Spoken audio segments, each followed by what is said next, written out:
The Philippines is a country with a deeply rooted cultural and religious background that shapes the societal values and norms. Within this context, the concept of abortion remains highly controversial and largely rejected by the majority of the Filipino citizens. However, despite the prevailing sentiment against abortion, there is a growing recognition among a segment of the population that legalizing abortion is a necessary step towards ensuring reproductive rights, gender equality, and the overall well-being of women in society. As Filipino citizens, it becomes our duty to actively engage in the discourse surrounding the legalization of abortion and advocate for its acceptance within our society. By doing so, we can contribute to a more progressive and compassionate society that upholds the principle of personal autonomy and bodily integrity, and also access to a more comprehensive healthcare for all women. Although societal views about abortion are currently leaning towards acceptance, the Church has been fighting long against the legalization of abortion in the Philippines. It is customary to associate abortion with murder, as Pope Francis described that abortion is like hiring a hitman, because the Church believes that each and every human life has inherent dignity and thus must be treated with the respect due to human person.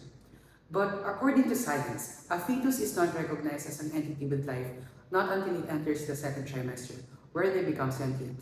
However, in 2020, an argument raised by Blackshaw and Hendricks, the impairment argument, contradicts the previous reasoning. They utilize the impairment principle wherein causing an impairment to an organism at a given degree is immoral given that all other things are equal or ceteris paribus. Therefore, inflicting further impairment is also immoral. Thus, a fetus, even though it is not a person, it's still an organism. Impairment through intentionally drinking alcoholic beverages to develop fetal alcohol syndrome, so a fetus leads to terminating its ability to develop and eventually death when aborted, are both immoral. But part of the impairment argument states that if the impairment to a higher degree produces something good that cannot be achieved by an impairment to a lower degree, the impairment principle is voided. In this case, if abortion produces good than just causing impairment to the fetus through fetal alcohol syndrome, then it is moral.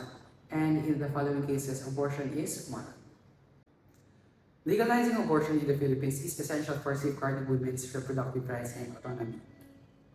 Granting women the choice to terminate the pregnancy empowers them to make decisions that align with their circumstances, aspirations, and overall well-being. This ensures that women are not forced into unwanted pregnancies, which can have long-lasting physical, emotional, and socio-economic consequences. It would also reduce the prevalence of unsafe and illegal procedures, providing access to safe and regulated healthcare services. This would minimize the occurrence of dangerous methods and enable proper medical supervisions, thus ensuring the well-being of a woman. In terms of public health, legalizing abortion would lead to positive outcomes by reducing maternal mortality and morbidity associated with unsafe abortions. Access to professional medical care and support during the abortion process would significantly decrease the risk of complications, protecting women's health and lives.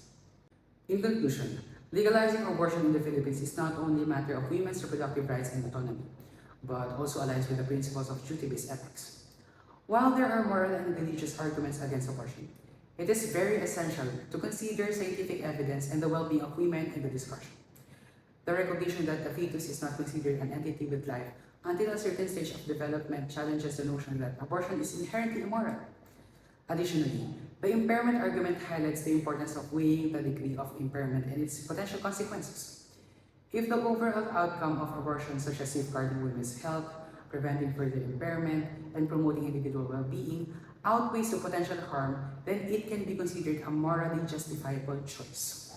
By legalizing abortion, the Philippines could prioritize the protection of women's rights, reduce unsafe procedures, improve public health outcomes, and contribute to social and economic development. Ultimately, it is our duty as responsible citizens to advocate for the legalization of abortion, aligning with the principles of duty-based ethics and working towards a society that values women's autonomy, well-being, and reproductive rights.